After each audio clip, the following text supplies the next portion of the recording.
This person has been dead for 24 hours, but I can bring him back to life within 5 minutes. First, I installed the consciousness extractor on his head, then lifted his eyelids and pierced his eyeballs with neural probes to connect to his optic nerves. At that moment, the man's memories flowed like data through the probe and were transmitted to a hard drive. Next, I opened up his nervous system and skillfully placed his memories into an android's brain. Soon, I had completed this seemingly impossible surgery. As the android's program activated, the man was revived in another form. To confirm whether the memory implantation was complete, I conducted some simple tests. However, the human brain simply couldn't be compatible with a mechanical body, and rejection soon occurred. The android suddenly became violent and tore off its own face. Seeing the situation spiraling out of control, I cut the android's power supply, which meant the experiment had failed once again. Each experiment cost hundreds of millions of dollars. As the owner of the biotechnology company, I couldn't bear the pressure anymore and was forced to shut down the project. However, what happened next completely changed the fate of my family and me. On the way home, I was in a car accident. When I regained consciousness, I was the only survivor among our family of 4. Looking at the 4 bodies on the ground,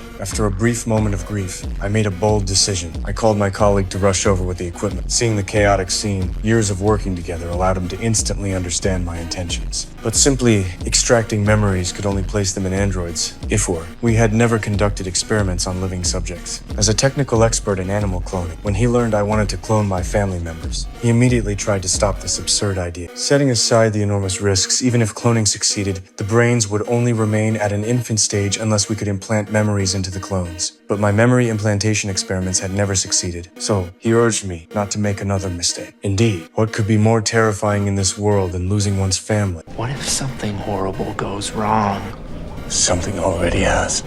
Perhaps it was precisely this obsession of mine that finally convinced my colleague to help. However, we now faced a difficult choice. There were only 3 cultivation chambers in the warehouse, which meant I had to abandon 1 family member. With no time left, I used a drawing lots method and drew my youngest daughter. After a brief moment of sadness, we immediately began the cloning experiment. The entire process would take 17 days to complete. To monitor the cloning progress at all times, I moved directly to the laboratory. Fearing that my family would remember my youngest daughter after revival, I painfully deleted all memories related to it and threw away her photos from home. Since my family had disappeared for over 10 days, my daughter's teacher came to inquire about the situation, which I managed to deflect with excuses. Only then did I remember to check my wife's phone and discovered hundreds of missed calls and text messages. I impersonated my wife's tone and replies and managed to deceive everyone. Now, there was only 1 day left before the clones would be fully formed, but the memory implantation simulation test continued to fail. What was worse, if I didn't release the clones from the cultivation chambers today, they would grow according to the preset catalytic growth rate and would soon age and die. After careful consideration, I could only decide to release my family first, and then figure out the memory implantation problem later. But in the second before opening the chamber doors, we had no idea what had actually grown in.